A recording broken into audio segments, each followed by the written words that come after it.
Hi, this is Crystal from Crystallized Designs, and today I'm going to show you how to do hairpin lace. I've designed this table runner using 3 different colors, and I really enjoy working this special technique, and it's really a great project to create the strips while you're watching TV or just need something a little bit different than the standard crochet. So you do need a hairpin lace loom to create this look, but then you also need a crochet hook, possibly 2. I like to use a larger hook than my original single crochets, just for the edges to pull all the loops through, so you may use more than 1 hook. You do need yarn and scissors to trim. I like to use contrast yarn colors to weave through the loops to keep all the loops going the same direction. You do not need to do this, but I do have this. It is an option. So this may look complicated, but it's really not. It is, if you know how to single crochet, you can easily do this. You just need the loom. I have my large one here. It goes and goes and goes for 55 inches, and I created 275 loops on each strip of hairpin lace. So in this particular runner, I have 5 different strips joined together. You can do as many or as little as you want. You could do placemats if it was a little bit taller. So you can definitely do a lot with this technique, but we're going to learn how to do it. I'm going to show you how to create the strips, how to join the strips, and how to finish the strips, the raw edges.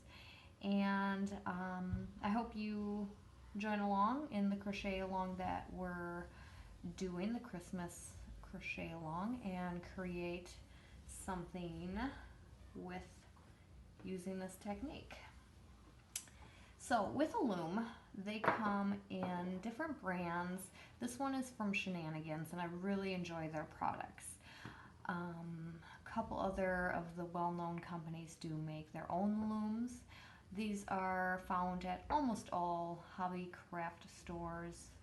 If you can buy yarn or crochet hooks, a lot of times you can find these looms. They come in different sizes. This has several different sizes here. It goes up to 6 inches. This one is one that I think normal looms go up to 4 inches.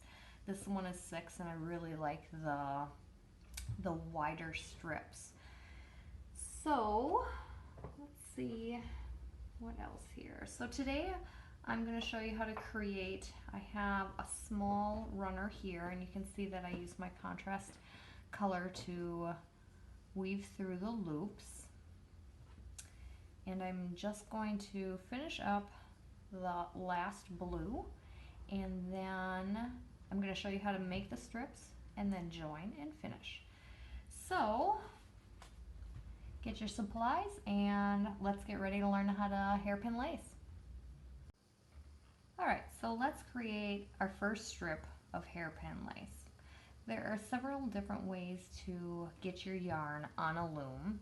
Your looms do come apart, so there are a couple different ways that looms come apart. Some of them snap, some of them have the holes where the rods go through. You do want to find a loom that has an aluminum or something where your yarn easily slides along. You don't want anything to snag or get caught. You really want this to be flexible because your yarn is going to move quite a bit. So again, there's different ways to tie your yarn onto the loom. I'm going to show you one of the ways. So what we're going to do is we're going to create a simple slip knot. So I have a slip knot. I'm not going to tighten it, but I am going to put it on.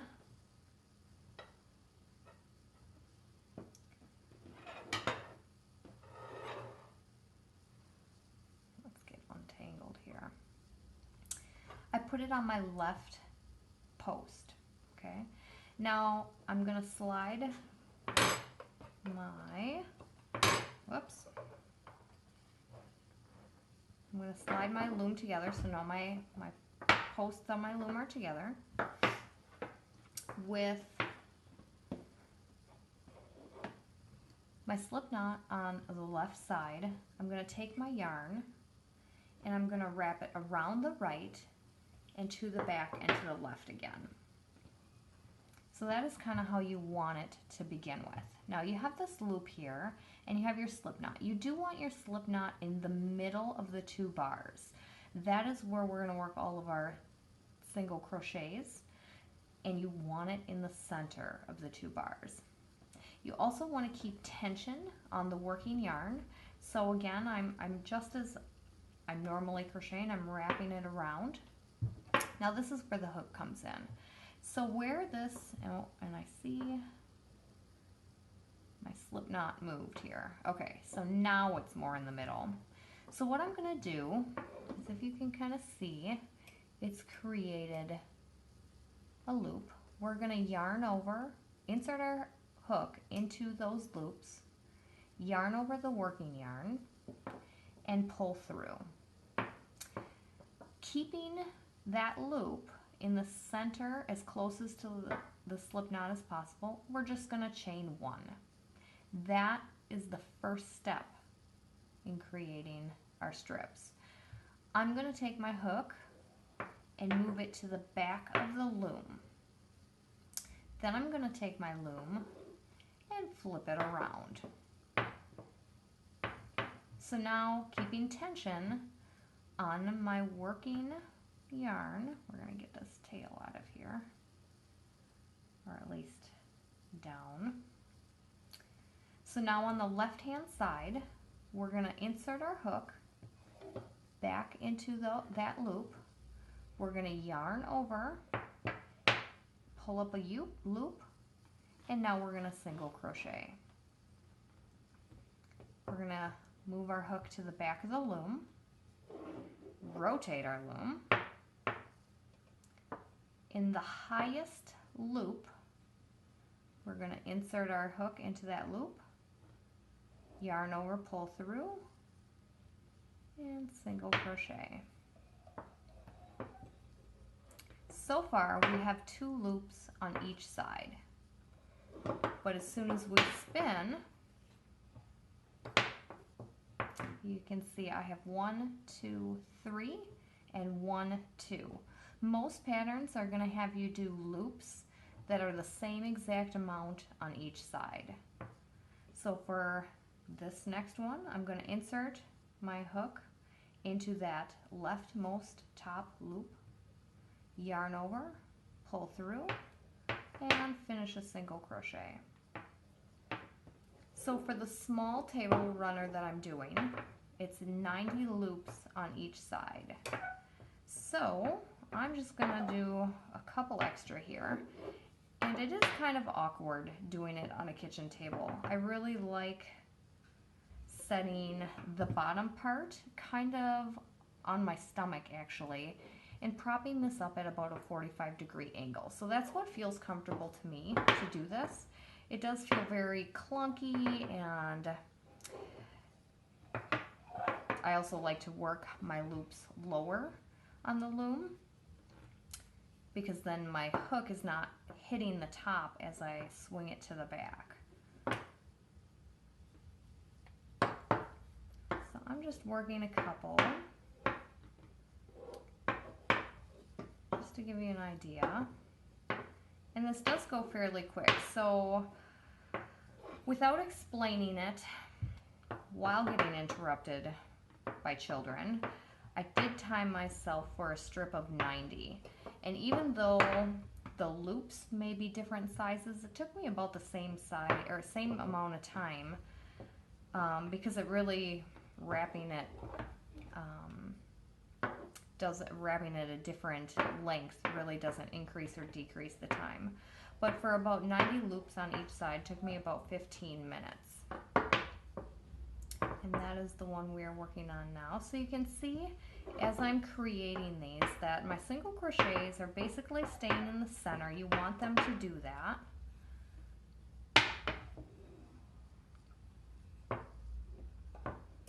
You want your row of single crochets to be fairly in the middle of your 2 bars. So we're going to continue until we have 90 loops on each side.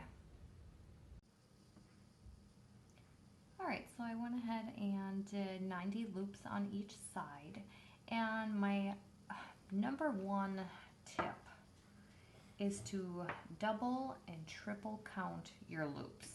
So when you're done, you can easily count, I like to count by 2, so 2, 4, 6, 8, 10, 12, 14, 16, 18, 20, 22, and I just keep pulling it along, counting all my loops. And then you want to count the other side. So make sure you're counting both sides. Again, I really, really recommend counting at least twice to make sure you didn't miscount. If you do miscount, you can easily add or subtract a loop in the joining process, and it's really not noticeable. So it's not dire if you do that.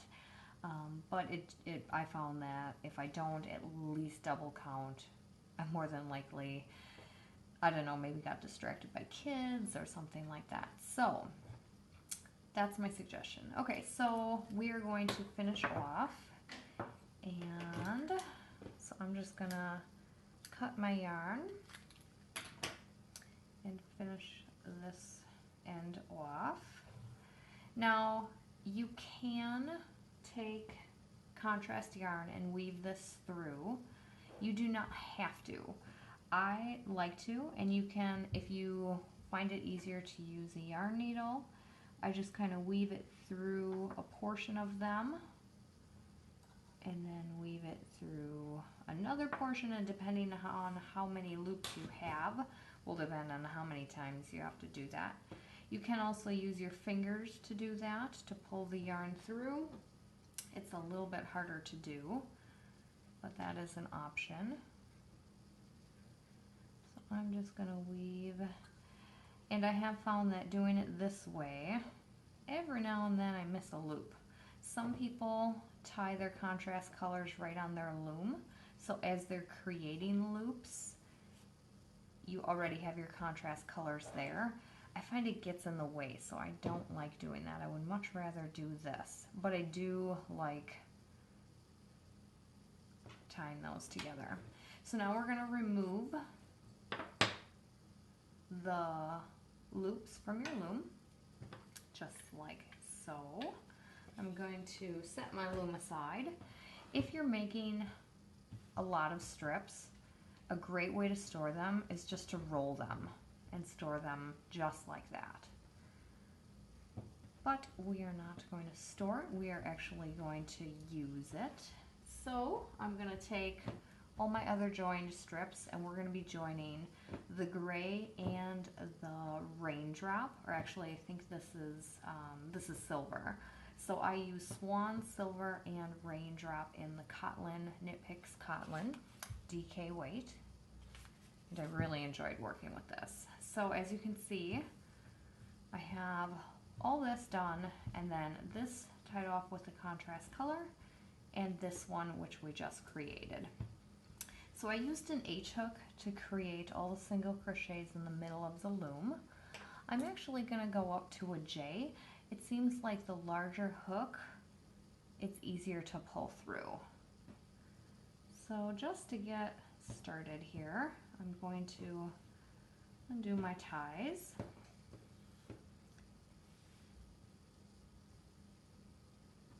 Just on the sides that I'm joining. So I'm going to let this side be. So there's different ways that you can do this. Not different ways, different amounts you can join. In this pattern I have 5 loops joining every single one. So this is 5 loops, this is 5 loops. Play around with it. If you want to join one loop to one loop, or 2 or 3, it does give a different appearance. It's going to have less of a gap or more of a gap depending on how many you do. But in this pattern, I am joining 5. So when you create, like this one's 90 and then the large one is 275, I always do multiples of 5. If you're joining by 2s, do multiples of 2. So in the pattern, it does say how to create the length that you choose. You don't have to do the 275 loops, which is the 55, and this one, the smaller one, I'm not sure exactly off the top of my head what this length is. So okay, let's get to joining. So you can really start with either one. It really doesn't matter. You can try and go opposite what you did here. So these joins, it really does not matter. It's kind of more preference. So like I said, we're going to do 5 loops. So I'm going to I have 4 loops on my hook and 5 loops on my hook. So I'm going to get 5 loops on my hook of one color. And then I'm going to get 5 loops on my hook on the other color.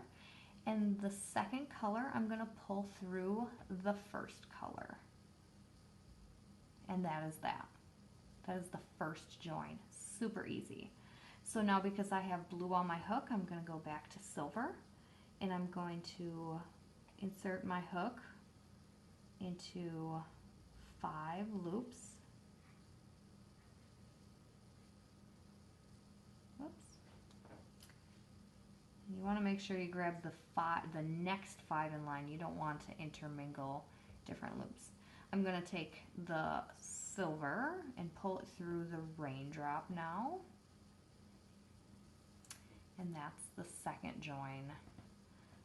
Now I'm going to insert my hook to the next 5 loops and pull through. So this is where at the end, if you realize that you didn't count correctly or you may have had one extra on one side compared to the other, I wouldn't redo the whole strip. I would pull through 6 or 4 depending on if I had too many or too few. And it's not that noticeable. So again, I'm picking up 5 loops and pulling through. Next 5 loops. I like to keep them in order and pull through. 5 loops. Right? Nope, we got 6 here. That one was hiding. And pull through 5 loops and pull through. You do want to make sure that you're not, now these are my tails, but you want to make sure you don't accidentally miss a loop underneath. You want to make sure you grab all of the next 5. And again, definitely play around with different multiples. It would definitely look different with 1 compared to the 5. This is a thicker braid type than if I were to do singles. And I think I'll show you what it looks like. 5 and pull through.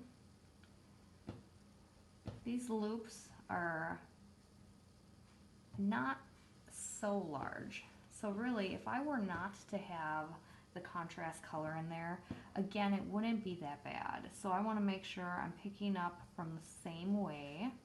So you could insert your hook closest to get my thumb out of the way there, to the single crochet as possible, and pick up the next 5 loops and pull through.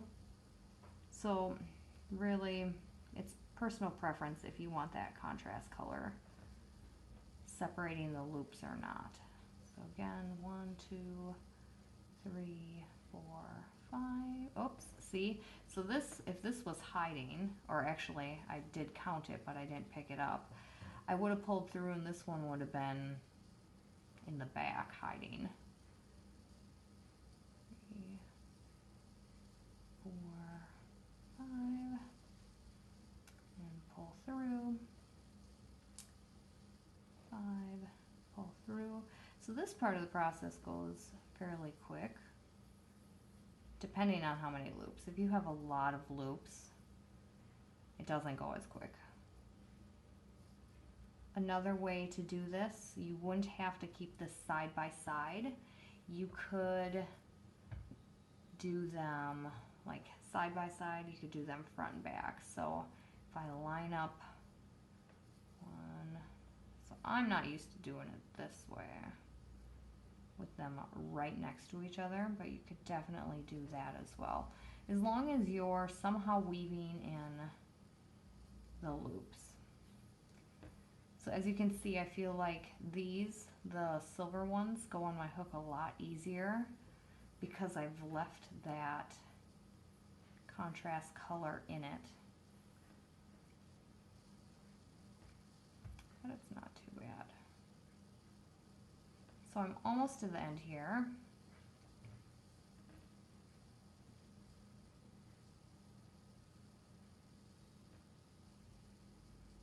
And hopefully I was counting correctly as I was talking. We will find out when I get to the end. So, got them all mixed up here, that's fine.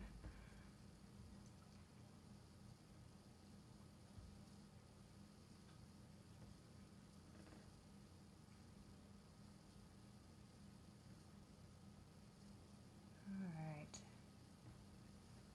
So I really, really love the way this looks. I love hairpin lace. I do have more patterns in the works for hairpin lace. I just wanted something simple and easy and maybe not as intimidating.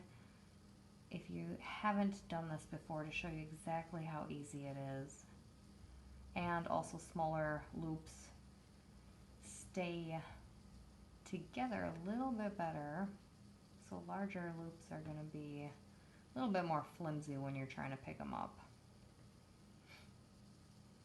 Alright, we are getting to the end. See how well I counted while talking. I tend to, just like with kids, easily get sidetracked. And I normally can't talk and work well, but so far this is going decent without any major mess-ups. So if I easily get confused and I can still talk like this, it really is a simple, simple technique. 5, okay, moment of truth coming up.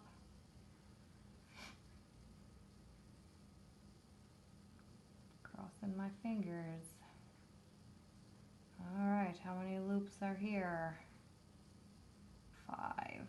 Perfect. So that side was good, and we'll finish off with the raindrop, and I'll cross my fingers for 5 loops. 2, 3, 4, 5. Okay, so I counted correctly and I didn't mess up while explaining this. Okay, so to finish this off, because if I were to take my loop out, or my hook out of this loop right now, they would just continuously unravel. So I did leave kind of a long tail here. I'm just going to take that long tail and I'm just going to secure it. And that is going to keep that loop from unjoining. And I'm going to take my contrast color and I'm just going to pull that out. Whoops.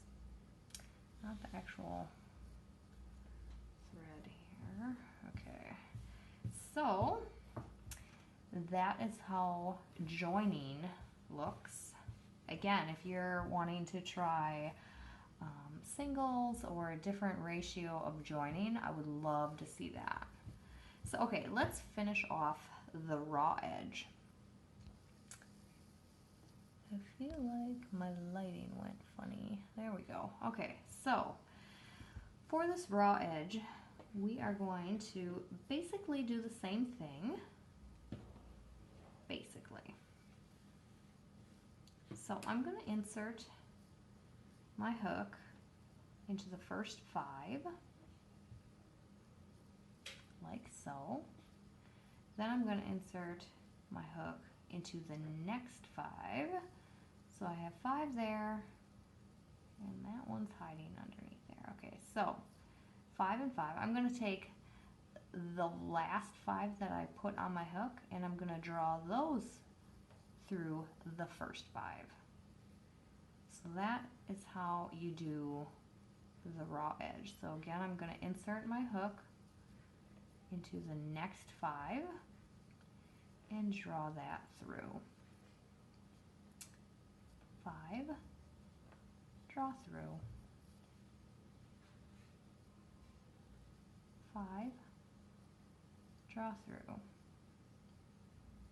All right, too many. 5, draw through. Super, super easy. Oops. Hello, Facebook. Okay. So again, not too time consuming. I like the contrast color on there. It seems to help me. But again, you don't need it. Alright, 4 and 5. I'm drawing through. I feel like my light is going all, my lighting. There we go. Okay, so I wasn't really watching, so I hope that was visible enough for you guys. Okay, 5, pull through.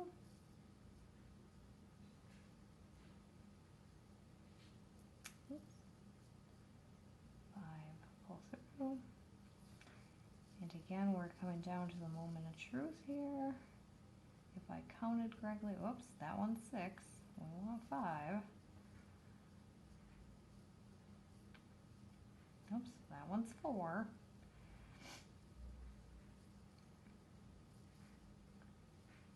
5. All right. Last one and 5. So again, we're going to secure it using our tail. Where's our tail? Oh, we used the tail there. Okay, so I have to use the tail here. Okay, so we're just securing it. I'm going to pull the contrast color out, and there we go. That is how we did the raw edge, the joining, and creating strips. So really, really, really is so easy. And yeah, this, if it was a little bit, I would maybe do this a little bit bigger for a placemat. This would look really cute as a placemat. I could also do fringe along the edge here. That would be really cute as well. If I wasn't done with this and I wanted to add more, I could just definitely roll it up and save it until later. It's definitely easily stored that way. So I'm sorry for the lighting issue. There we go.